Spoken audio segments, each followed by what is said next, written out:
In the dark hours of the night, a mysterious Burger King restaurant waits hidden from the world behind a forgotten highway turnoff. The narrator stumbles upon this odd establishment purely by accident when they spot a crumpled flyer posted on a corkboard outside the laundromat they frequent. The flyer, handwritten in bold red marker, advertises a night shift position with a promise of good pay and a peculiar stipulation.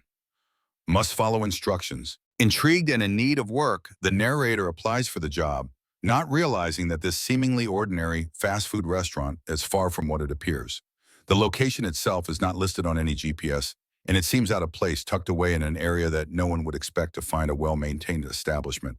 The building, although free from graffiti and damage, has an eerie, almost unnatural cleanliness about it, standing in stark contrast to the decay of its surroundings. As the narrator arrives for their first shift, the flickering neon sign above the roof casts an unsettling yellow glow, and the air is thick with the smells of burnt oil mixed with something oddly sweet and metallic.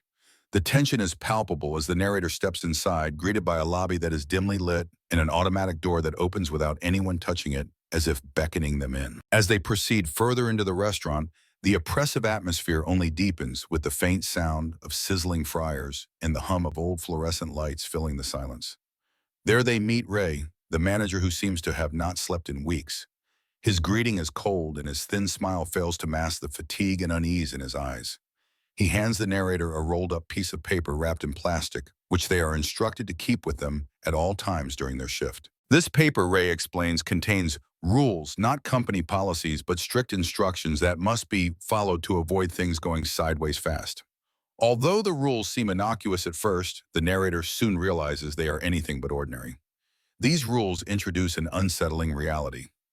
If someone orders a Whopper with no meat, it must be served with a smile, no questions asked. If a man in a plastic crown enters, employees must not make eye contact or offer food as he does not order, he simply takes. There are other strange rules as well.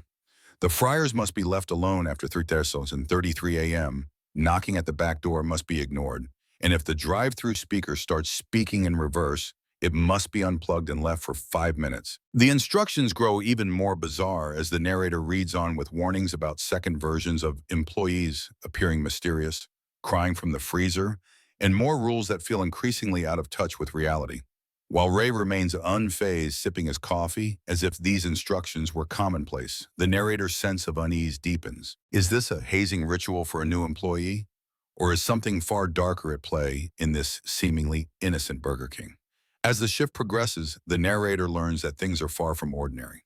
The first customer, a man in a gray sedan, orders the peculiar Whopper with no meat, no pickles, and no receipt, and then drives off into the night without a word. The narrator is left to ponder the strange encounter, but Ray's warning, never ask about the no-meat Whopper, remains in the back of their mind.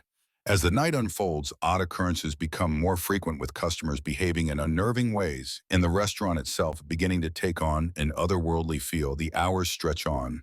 The strange rules continue to dictate the flow of events, and the atmosphere becomes increasingly suffocating. The deeper the narrator gets into the night shift, the more they feel the pull of the restaurant's dark, mysterious power, as if they are becoming an unwilling part of something far more sinister than they could have ever imagined.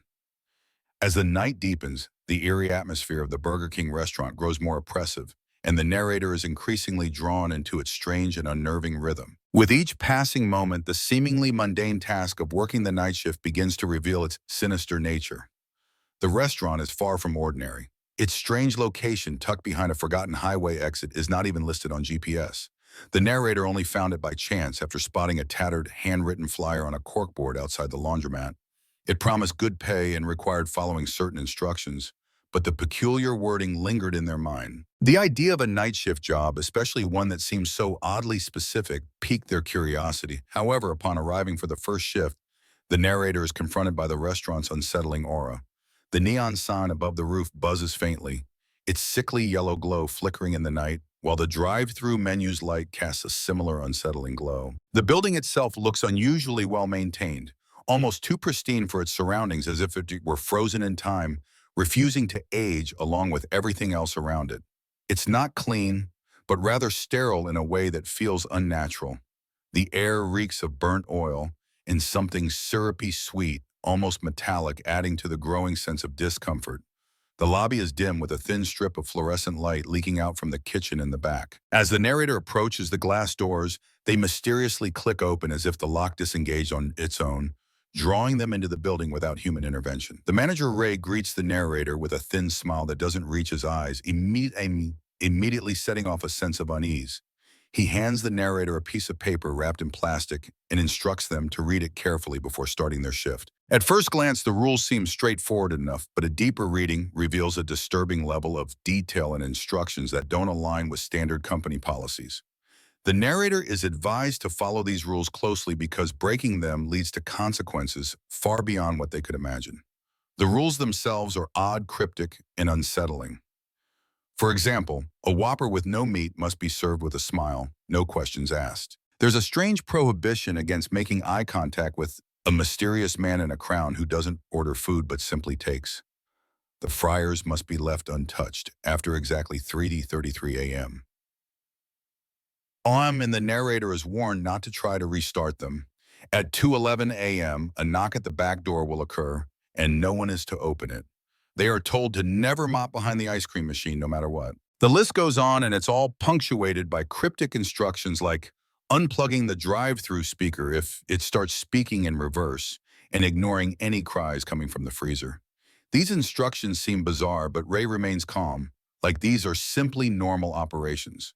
He assures the narrator that they'll see what he means soon enough. Despite the unsettling nature of the rules, the narrator follows along, and as the night progresses, they begin to observe more peculiar behaviors from their fellow employees. Devin, a young guy around the narrator's age, remains aloof, wearing earbuds and avoiding eye contact. Eliza, in her late 30s, is no more welcoming with dark circles under her eyes and a distant demeanor.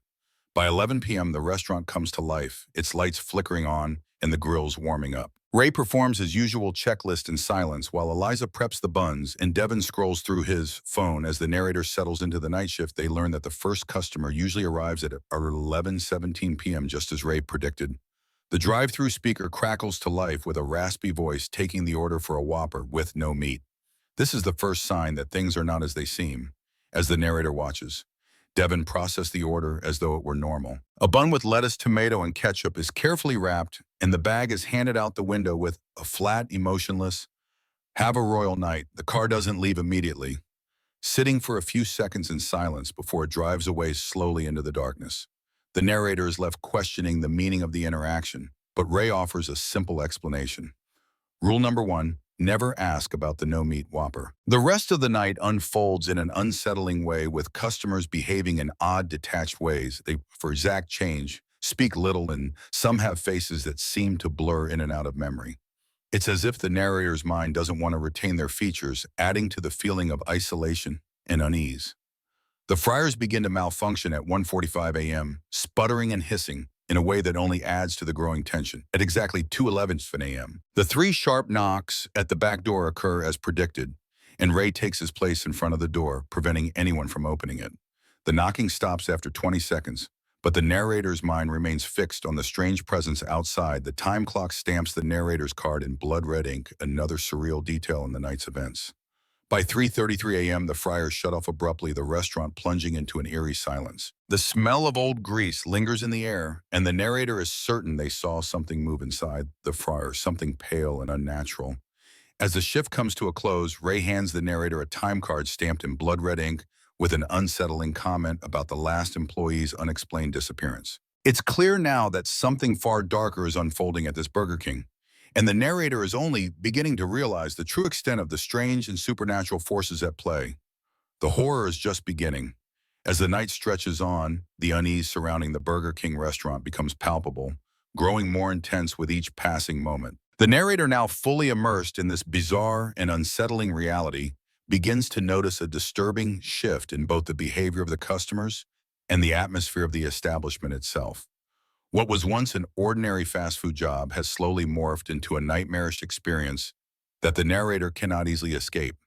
After the first night, where strange occurrences and cryptic rules were only hinted at, the second night on the job brings even more surreal and terrifying events to light. The narrator, already on edge, feels the weight of the strange unspoken rules settling in more heavily with each shift. The rules themselves, while seemingly mundane at first, become increasingly unsettling and complex, creating a constant undercurrent of dread. One of the most bizarre aspects is the customer's behavior. They all seem eerily detached, not speaking beyond their order and making no small talk whatsoever. They pay with exact change as though following a script, yet their faces blur, becoming difficult to remember. At times, it feels as if the narrator's mind is actively working against their ability to retain the details of these customers, as though the very act of remembering them could be dangerous.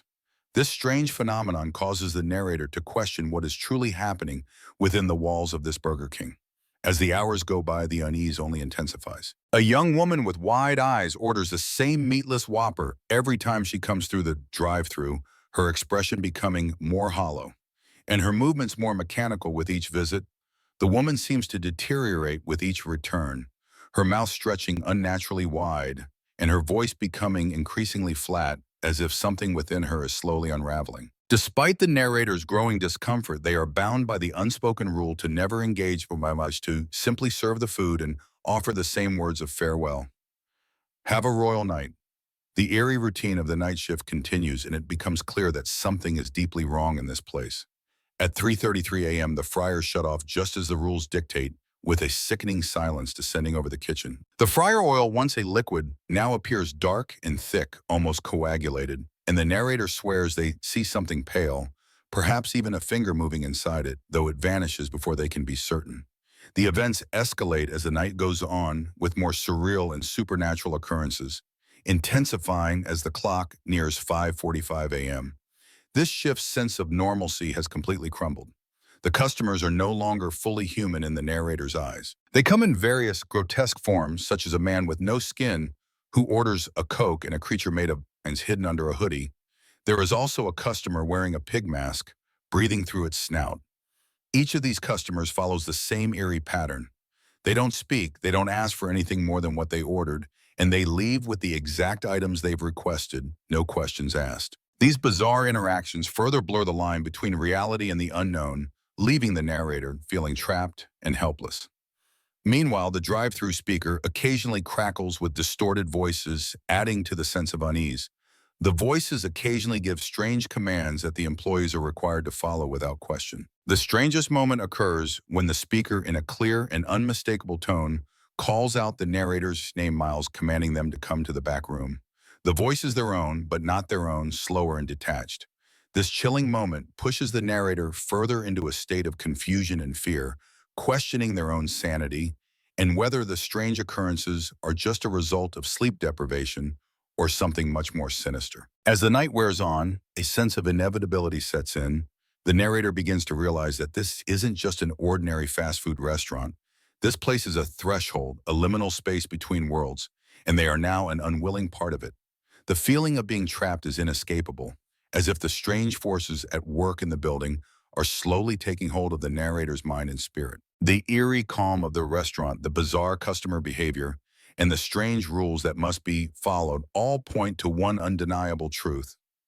This is not a typical job, nor is it a typical restaurant. As the second shift draws to a close, the narrator is no longer questioning the strange occurrences.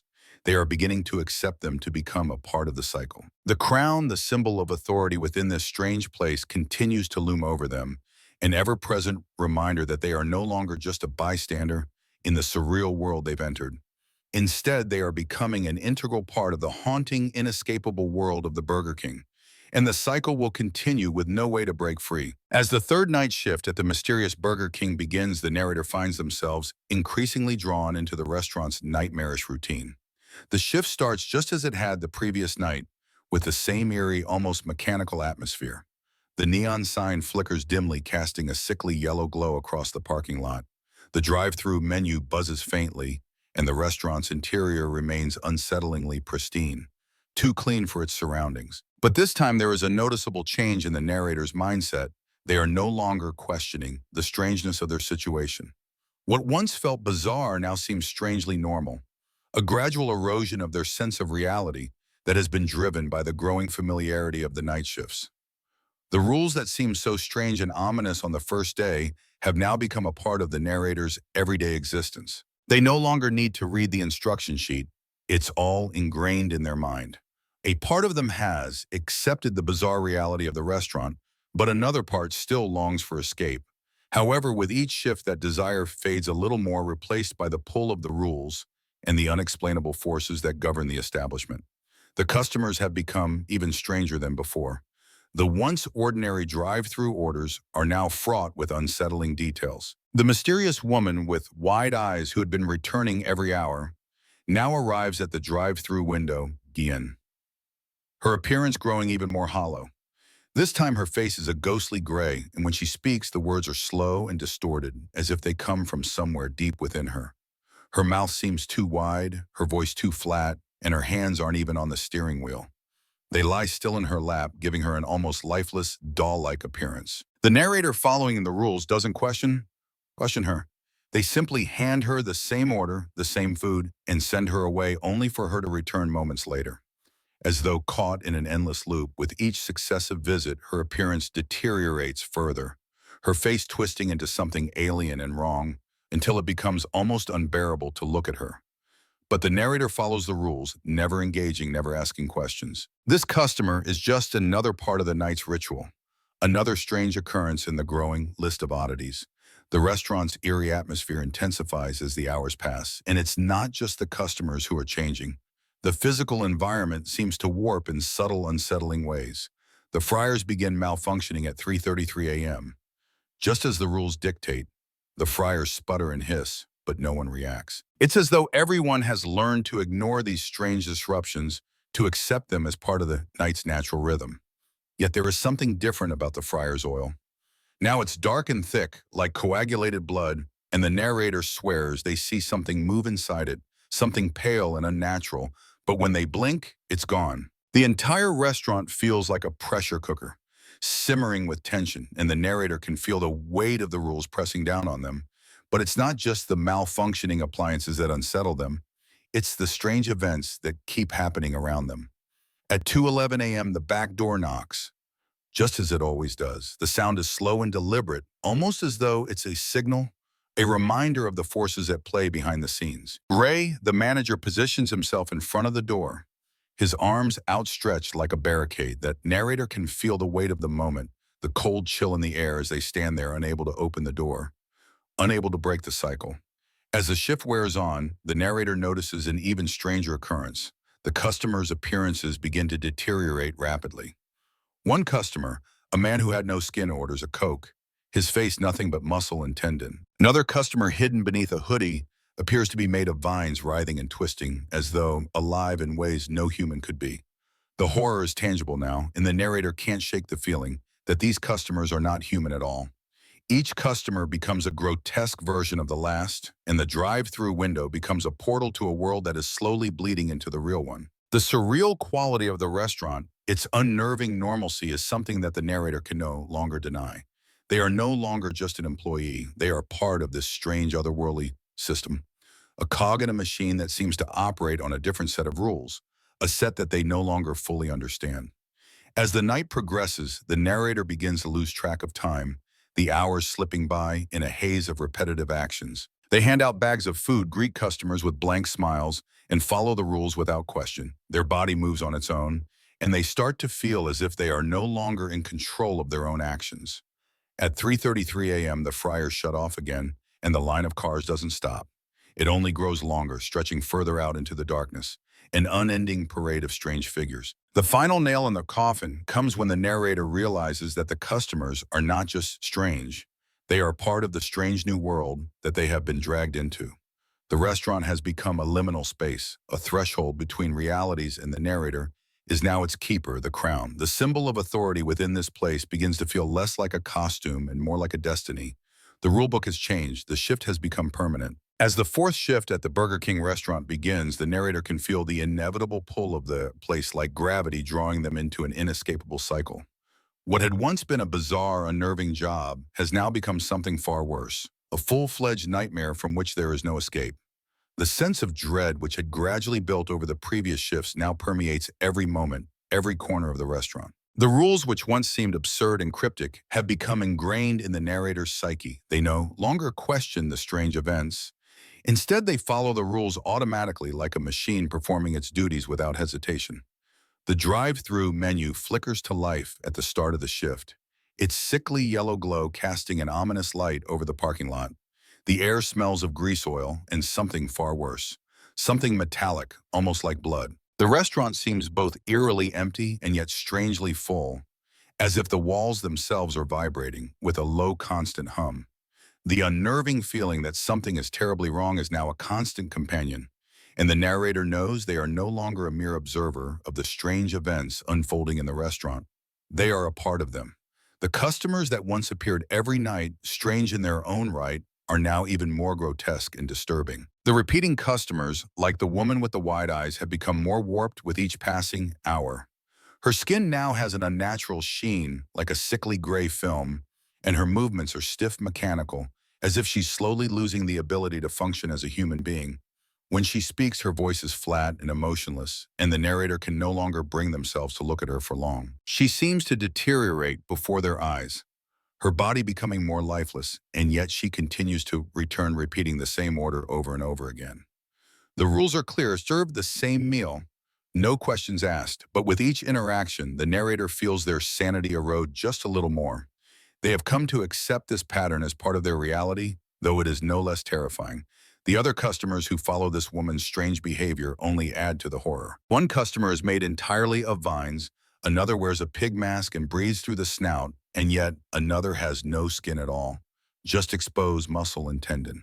These figures, once only a curious oddity, have now become fixtures of the night shift, as constant as the friar's hiss and the flickering of the neon sign outside. They have grown more bizarre and monstrous with each return, and the narrator begins to wonder whether they too are becoming one of these strange figures, trapped in an endless loop of serving, waiting, and obeying. At 3:33 a.m., as the friars shut off again, the restaurant feels even more oppressive. The oil in the fryers looks darker than before, thicker, as if something else is inside it, something that shouldn't be there. The smell that fills the air isn't the familiar scent of burnt food, but something far worse, like decaying meat and wet hair to eat. The hum of the kitchen and the flickering lights have become as much a part of the environment as the greasy countertops in the worn-out uniforms of the staff. The sense of familiarity is overwhelming, and the narrator can no longer remember what life was like before the shift started. Their body moves mechanically, following the rules without thought, as if the restaurant has taken the control of their mind. They are no longer questioning the strange occurrences, but rather accepting them one by one. When the back door knocks at 2:11 a.m., the narrator no longer feels a rush of panic. They don't even look at Ray, who stands at the door, his arms raised in defense. They have seen it all before. The customers arrive at regular intervals, each one more bizarre than the last, and each one requires nothing more than the mechanical act of serving them. No questions, no conversation, just orders, filled and bags handed over. The time between orders is filled with an eerie silence that is broken only by the faint sound of the fryer, the hum of the lights, and the occasional voice from the drive-through speaker speaking in distorted, unintelligible tones. The very air in the building seems to vibrate with an otherworldly energy, and the narrator feels as if they are no longer in control of their own body, but merely a puppet in a larger, darker game. As the shift progresses, the reality of the situation becomes undeniable. The restaurant is no longer a fast food joint. It is a threshold between worlds, a place where the lines between the real and the supernatural are blurred. The narrator is now a part of it, a keeper of the flame, bound to the place by the rules that govern it. They have become something else entirely, a being who serves without question, who fills orders without hesitation, who follows the strange and terrifying rules that keep the balance intact. The cycle is now complete, and the narrator knows that they are trapped, unable to escape. The crown, once a symbol of power and authority, has now become a part of their very being. The strange, monstrous customers, the flickering lights, the malfunctioning fryers, and the odd rules that govern it all are no longer strange. They are the new reality, and the narrator is now part of it. The flame must never die, and the restaurant must remain in balance. It's a truth that the narrator has come to accept, no matter how terrifying it may be. The line between the living and the dead, between the human and the monstrous, has been crossed, and there's no turning back. The Burger King is no longer a place of fast food. It's a threshold, a realm of horror that the narrator now inhabits forever, bound to its eerie cycle. As the narrator completes their fourth shift at the strange Burger King restaurant, it becomes increasingly clear that this once ordinary fast food job has evolved into something far darker and more twisted than they could have ever imagined. The eerie, suffocating atmosphere that had gradually crept into every moment of their work is now fully entrenched in their reality. The restaurant tucked behind a forgotten highway turnoff no longer feels like a mere location. It has become a bizarre, inescapable force in the narrator's life, pulling them deeper into its supernatural grip with every shift. The once unsettling rules that were given to them on their first day, rules that seem cryptic and impossible to follow, have now become second nature. The narrator no longer questions the strange events or the bizarre customers who arrive at the drive-thru. They have become part of this nightmarish reality. The flickering neon sign, the hissing fryers, and the eerie quiet of the building all serve as constant reminders that the normal world is slipping further and further away. With each new shift, the narrator feels their grip on reality weaken as they are pulled further into the restaurant's strange, malevolent world. One of the most terrifying aspects of the job is the customers themselves.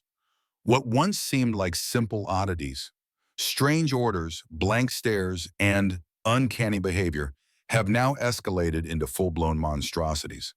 The narrator's first encounter with the woman who ordered the meatless Whopper has now become an ongoing nightmare. Each time she returns, her appearance becomes more unsettling. Her eyes are wide, unblinking, and her skin has taken on a sickly gray hue. But it's not just her appearance that's disturbing, it's her lack of emotion, her robotic, detached demeanor, as though she is no longer fully human. And the pattern of her visits continues, each one more grotesque than the last. Her mouth stretches unnaturally wide, her voice growing flatter and more mechanical with each passing encounter. Her hands, once on the steering wheel, are now limp in her lap, a clear sign that she is no longer in control of her own body. The narrator follows the rules. Serve the food, smile say. Have a royal night, but with each interaction they feel their sense of humanity slip away. These customers who once seemed like a strange anomaly are now a regular part of the night shift, and the narrator feels an overwhelming sense of dread each time they arrive. The restaurant itself feels more like a prison with each passing day. The rules, which once seemed like strange corporate guidelines, have taken on a much darker significance. The fryer oil, which had been normal on the first night, now seems thicker, darker, almost coagulated, as if something sinister is brewing inside. At 3:33 a.m., the fryers shut off on cue and an eerie silence fills the kitchen, broken only by the occasional malfunction of the drive-through speaker or the faint crackle of static. But it's not just the malfunctioning equipment that's disturbing, it's the growing sense that something is lurking in the background, waiting to emerge. The knocking at the back door, which had once been a strange but harmless occurrence, now feels like a prelude to something far more sinister. When the knocking begins at exactly 2:11 a.m., the narrator feels an overwhelming sense of terror, knowing that no one is allowed to open the door. Ray, the manager, always stands in front of it, preventing anyone from moving his expression, grim and unreadable. The sense that something is waiting just on the other side of the door, something too horrible to be seen, begins to feel almost tangible. And yet, despite the mounting dread, the narrator follows the rules without question, moving through the motions as if on autopilot. It's not just the customers in the restaurant that have changed, it's the narrator themselves. The slow, gradual transformation into something unrecognizable has begun. Their sense of self is slipping away, replaced by an overwhelming need to follow the rules to serve the customers, without question to become part of the restaurant's eerie cyclical reality. The strange occurrences that once terrified them have now become routine. The customers no longer seem strange, they are just part of the night's work. The voices on the drive-through speaker, once distorted and unsettling, now seem normal, as though they are merely part of the background noise of the restaurant. The narrator's hands move mechanically, serving food, handing out bags, saying the same words to each customer. They don't ask questions anymore. They don't wonder why things are happening the way they are. They have become part of the machine, just another cog in the wheel. The crown, which had once seemed like a symbol of power and authority, now feels like an inescapable curse, a heavy weight that the narrator can't escape. They have become the keeper of the flame, bound to the rules, to the endless cycle of customers, to the strange supernatural forces that govern this place. And yet there is still a small part of the narrator that longs for escape, a part of them that wants to break free from the grip of this place. But that part is fading slowly, being replaced by an acceptance of the strange, horrific reality that now defines their life. When the time card turns black, the last sign of their humanity, the narrator knows that there is no going back. They have become part of the restaurant's twisted world, and they are now trapped in an endless cycle, bound by the rules serving the customers and keeping the flame alive. The line between the living and the dead, between the human and the monstrous, has become blurred, and the narrator has crossed it. The Burger King restaurant, once a place of fast food and familiarity, is now their prison, and there is no escape. By the time the narrator reaches their fifth shift at the eerie, inexplicable Burger King, the boundaries between the real world and the one they have become a part of are virtually non-existent. The once familiar routines have shifted from uncomfortable to suffocating, and a deep sense of inevitability looms over every action they take. The rules that were once strange, cryptic instructions now seem like immutable laws of this warped reality, and the narrator, despite their growing unease, has become trapped in the cycle, unable to break free. The restaurant itself, an oddity tucked away behind a forgotten highway turnoff, is no longer just a place of work. It's a place where the narrator's humanity slowly fades away with each passing hour. The shift begins as all the others have, with the soft, sickly glow of the flickering neon sign, the faint hum of fluorescent lights, and the overpowering scent of grease and burnt oil that fills the air. The interior, though eerily well kept, feels dead and empty, as though it is stuck in a timeless, suspended moment that defies any external logic. It is in this space that the narrator finds themselves trapped, forced to serve customers who have become increasingly monstrous with each visit, following rules that seem less like instructions and more like sacred rites that must never be broken. The customers that once seemed merely strange have now taken on a disturbing, almost surreal quality. What began with simple oddities like the meatless whoppers and customers who spoke little has now escalated into grotesque and terrifying manifestations. The woman with the wide eyes, whose repeated orders have become a haunting ritual, has now become something completely inhuman. With each return, her appearance deteriorates further, her eyes growing larger, more hollow, and her skin taking on a sickly, almost translucent quality. Her once human features stretch and contort, and the narrator can no longer bring themselves to look at her for more than a few seconds, as if her very presence is a violation of something fundamental. And yet the rules are clear. Serve the meal, smile, and never engage. The narrator has long since ceased to question these strange, disturbing customers. They have become so accustomed to this madness that it now feels like a part of their world. The cycle repeats night after night with the same customers, the same orders, and the same eerie detachment. But the horror doesn't stop with the customers. It extends to the very fabric of the restaurant itself. At 3:33 a.m., the fryers shut off as they always do, filling the air with an uncomfortable silence. The oil in the fryer looks darker, thicker, almost viscous, as though something has changed inside it. The narrator can swear they've seen something move inside the fryer, something pale like a finger or a hand, but it vanishes before they can fully register it.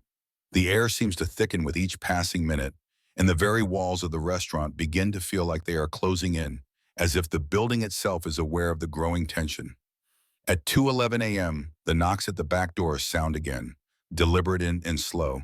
But this time the narrator doesn't even flinch. Ray, the manager, has become like a sentinel, standing by the door with his arms outstretched, ensuring that no one dares open it. The rule is clear. Never open the door. The knocking stops after a brief moment, but the narrator's eyes remain fixed on it, convinced that something is standing just on the other side, waiting for the right moment to emerge. By now, the narrator has learned to suppress their fear and follow the rules without question. The time clock stamps their card in red ink once again, and they feel a strange sense of satisfaction from the simple mechanical act of punching in. The exhaustion they feel isn't just physical, it's mental, emotional, and spiritual. Every shift is like a descent into an endless loop, a cycle of strange occurrences and disturbing customers. The atmosphere in the restaurant, which once felt alien and oppressive, now feels strangely familiar. They have stopped trying to make sense of what is happening because they know deep down that it isn't something that can be understood. It's simply something that must be accepted. The unease, the disquiet, the horror. It's all part of the job now. The customers arrive one by one, each stranger than the last, and the narrator serves them mechanically, never questioning, never wondering. They have become numb to it, and in that numbness, they begin to lose a piece of themselves. The final straw comes when the narrator notices a change in the very rules they have followed for so long. The rules, once so rigid and structured, begin to shift and evolve, Devon. The young man who has always kept to himself hints at something deeper, something more insidious. The rules aren't static, they evolve with each passing shift. New ones are added, and old ones become more complex, more difficult to follow. It's as if the very nature of the restaurant is adapting to the narrator's presence, becoming more sinister with each passing night. As the drive-through bell rings, the narrator realizes they have become part of this place. They have stopped resisting, stopped questioning, and in doing so, they have crossed a line from which there is no return.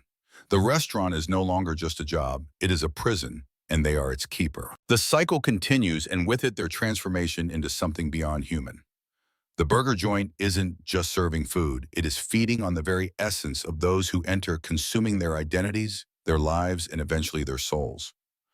The narrator has become one with it, and now they too must keep the flame alive. As the narrator plunges deeper into the unrelenting cycle of their night shifts at the mysterious Burger King, they can no longer deny the overwhelming sense that they are trapped in a world far removed from anything they once knew.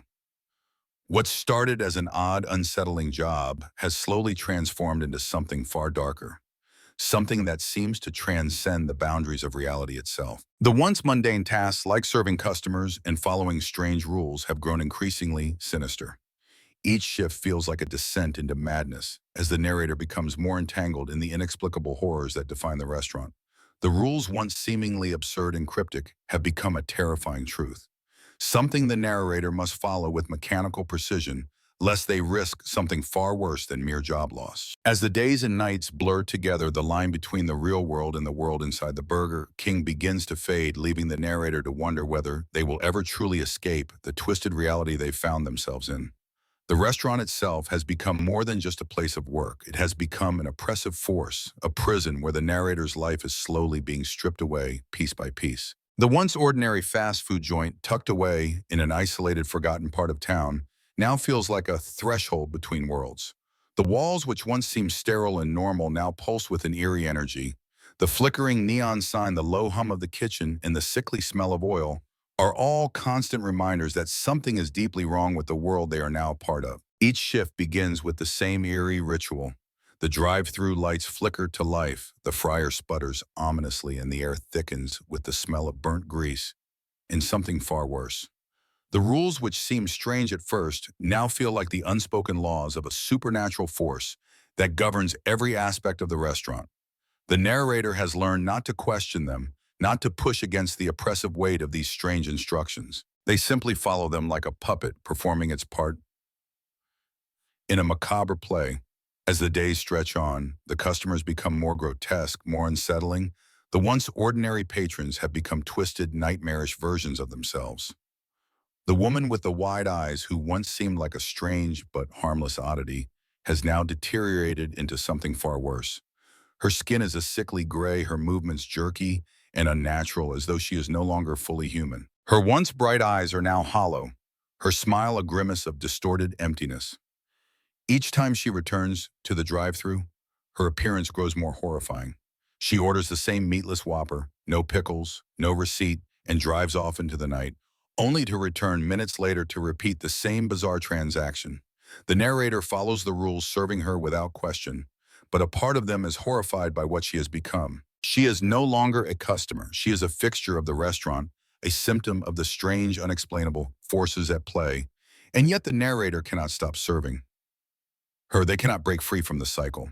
The bizarre customers are only part of the larger, more sinister pattern that is unfolding. The strange occurrences that once felt like isolated incidents are now part of a larger, more terrifying reality. The fryers, which once seemed like ordinary kitchen appliances, now malfunction regularly, hissing and sputtering at 3:33 a.m. The fryer oil has become thick and dark, almost as though something inside it is alive, waiting to be released. At 2:11 a.m., the back door knocks, but no one is allowed to open it. Ray, the manager, stands in front of the door, a silent guardian preventing anyone from breaking the rule. The knocking is followed by an unsettling silence, but the narrator knows that whatever waits on the other side is something they must never acknowledge. Never open the door, for the entire restaurant has become a ritual, a system of bizarre rules that govern every aspect of the narrator's existence within it. And yet, the more they follow the rules, the more they feel themselves slipping away. They are no longer just an employee. They are becoming part of the restaurant, part of the force that drives it. The haunting sense that the narrator is trapped in an endless cycle grows stronger with each passing night. The restaurant, which seemed like a normal fast food joint at the start, has become a nightmarish place that operates outside of time and logic. The customers, the rules, the strange occurrences, all of it is now a part of the narrator's life, and they have come to realize that they cannot escape. The more they try to resist, the more they are pulled into the dark forces at play. In the restaurant, the line between the living and the dead, the human and the supernatural has blurred beyond recognition. The narrator has become something else, something tied to the restaurant, to the rules that bind it, and to the customers that come and go in strange haunting cycles. The Burger King has ceased to be just a job. It is a place where time is distorted, where reality is fractured, and where the narrator is now trapped forever, bound by the rules that govern it. As the narrator enters their fifth shift at the eerie supernatural Burger King, they can no longer ignore the creeping realization that they have become an unwilling participant in something far darker than they had initially imagined. What began as a strange but manageable job has now escalated into a nightmare, with each shift pushing the narrator further into an abyss they cannot escape. The restaurant, once a mundane fast food joint tucked away behind a forgotten highway exit, has transformed into something altogether more sinister.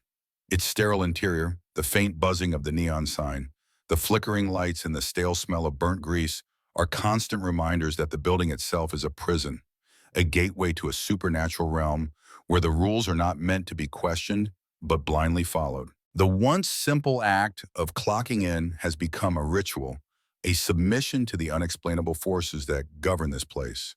The rules that seemed absurd at first, like serving a meatless Whopper with a smile or avoiding eye contact with the man in the crown, have now become unquestionable, sacred decrees.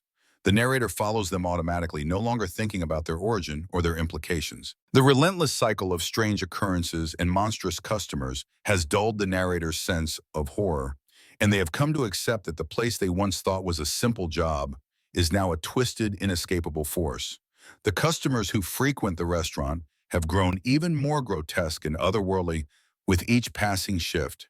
The narrator's first encounter with the woman who ordered the meatless Whopper seems like a distant memory now. She has become an unrecognizable shell of her former self, her features distorted and hollowed out. Her skin, in once a normal tone, has turned a sickly gray, and her eyes are wide, unblinking, and unsettlingly blank. Her voice, when it emerges, is flat and monotone, a hollow echo that sends a chill down the narrator's spine. Despite her increasingly bizarre and terrifying appearance, the narrator serves her without hesitation as per the rules. The woman is no longer just a customer. She has become part of the twisted rhythm of the restaurant, reminder that the forces at play here are far beyond human comprehension. She is a fixture in this nightmare, and the narrator can no longer escape her repeated appearances. Each time she returns, her body grows more distorted, more inhuman, and yet the narrator remains trapped in the loop of serving her the same meal, following the same motions, offering the same hollow farewell. The rules have taken over their life in ways the narrator cannot explain, and the dread they once felt has given way to a numb resignation. But it's not just the customers who are changing. The very essence of the restaurant itself has transformed. The once normal fryers now malfunction at exactly 3:33 a.m. Their sputtering, hissing sounds filling the air with an eerie, unsettling noise. The fryer oil, which once appeared dark and thick, now seems to possess an almost living quality, as if something is moving beneath its surface. The air is thick with the smell of burnt oil, mingled with something far worse, something unnatural like rotting flesh or wet hair. The restaurant, once a place where the mundane tasks of fast food work could be performed, has become an otherworldly space, with each detail reinforcing the growing sense of horror. The knocking at the back door, which once seemed a strange anomaly, is now a terrifying ritual. The narrator, unable to resist the pull of the restaurant's strange rules, watches as Ray, the manager, positions himself in front of the door to prevent anyone from opening it. The knocking continues slow and deliberate, but the narrator no longer questions it. They are part of this cycle now, bound to the rules that govern it. By the time the clock strikes 5:45 a.m., the narrator realizes that they have become an unwilling participant in the strange supernatural events that unfold within the restaurant's walls. The once clear lines between the living and the dead, the real and the unreal, have become hopelessly blurred. The customers, strange, monstrous versions of people they once knew, are no longer just patrons. They are reminders that the world outside the restaurant no longer matters. The rules that govern this place are more important than anything else, And the narrator's role in fate in this twisted reality has become their only truth. They are no longer an employee, they are a part of something far darker, something that feeds on the fear, confusion, and resignation that have taken root within them.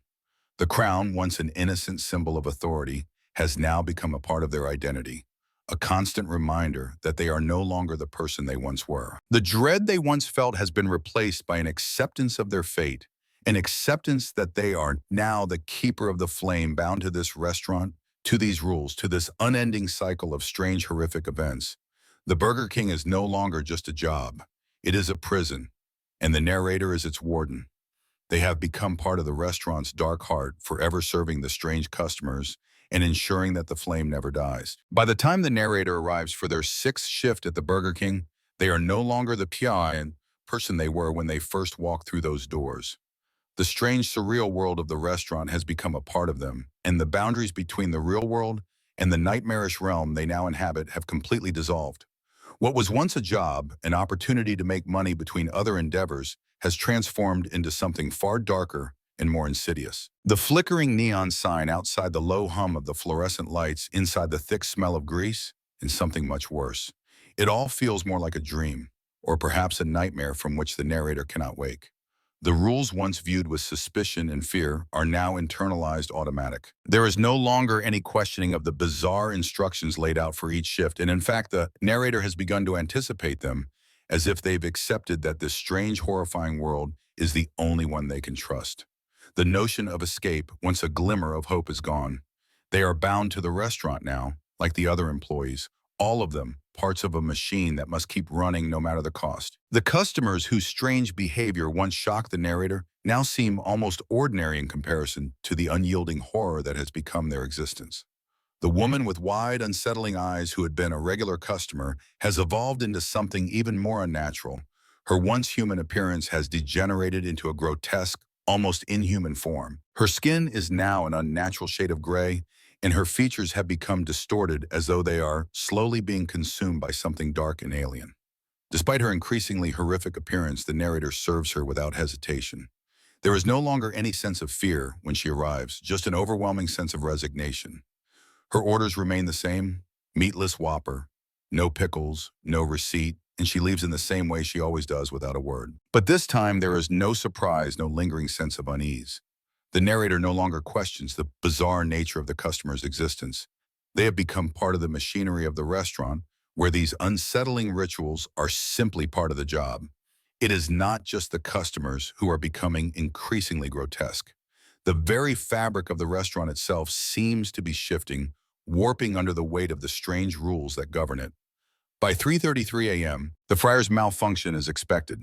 Their hissing and sputtering, a sign that the ritual is continuing. The fryer oil, once an ordinary substance, now appears thick and dark, like something alive is hiding within it. The air is thick with the stench of burnt food, but it is mixed with something far more sinister. A rotting, decaying smell that fills the kitchen and seeps into the very walls. The restaurant, once a place of fast food and convenience, has become a suffocating space, a prison, where the narrator is trapped in an unending cycle of strange occurrences. Each malfunction, each oddity only serves to reinforce the narrator's growing realization that they are part of something they cannot understand, something they cannot escape. The knocking at the back door, which once seemed like an odd occurrence, is now a regular part of the shift. At exactly 2:11 a.m., the knocks come slow and deliberate, and the narrator knows that no one is allowed to open the doorway. The manager stands as the barrier between the unknown and the employees, his expression unreadable. The rule is clear: do not open the door. No matter what is on the other side, no matter how much the knocking intensifies, no one is allowed to acknowledge it. And so they do not. They simply wait for it to stop, as it always does. But the unease lingers in the air, thick and suffocating. As the shift progresses, the narrator begins to lose track of time.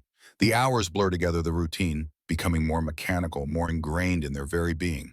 The strange customers return, each one more bizarre than the last. A man who has no skin, his flesh exposed like raw meat, orders a simple Coke. A figure cloaked in vines orders a meal, but the vines writhe and twitch unnaturally as if alive. The customers are no longer human, not in any recognizable sense, and the narrator serves them without question. There is no longer any sense of shock, no sense of horror. They have become part of the ritual, serving the grotesque figures that come and go in their twisted world. The rules are no longer questioned, they are simply followed. The restaurant has become the narrator's world, and the strange customers, the malfunctioning friars, the strange, knocking at the door. These are all just part of the cycle. The narrator is no longer an outsider. They are a part of this strange reality, and there is no escape. The crown, once a symbol of power and authority, now feels like a symbol of their entrapment. They are the keeper of the flame, bound to the restaurant by the rules that govern it, and there is no end in sight. The shift continues and the cycle repeats. The narrator serves, smiles, and follows the rules. They have become a part of the machine, and the machine will not stop. One of the key messages from the story is that blindly following rules without thinking can lead to losing one's personal identity and freedom. As the protagonist begins to accept the strange rules and becomes completely caught up in them, they slowly become a part of a system from which they can't escape. This reflects a real-life situation where we sometimes focus too much on adhering to societal norms, expectations, or other standards, forgetting about our own values and personal creativity. In modern society, we can easily get caught up in the cycle of work, study, and societal expectations. Often we accept doing things we don't truly want to because everyone else is doing it, or because we fear judgment. However, if we don't stop and reflect on our personal goals and life principles, we may end up trapped in an endless loop, losing joy and freedom in the process. The lesson from this story is to always hold on to our personal identity, to question the things happening around us, and to seek deeper meaning in our actions. Don't let yourself be swept away by societal rules and expectations while forgetting about who you truly are.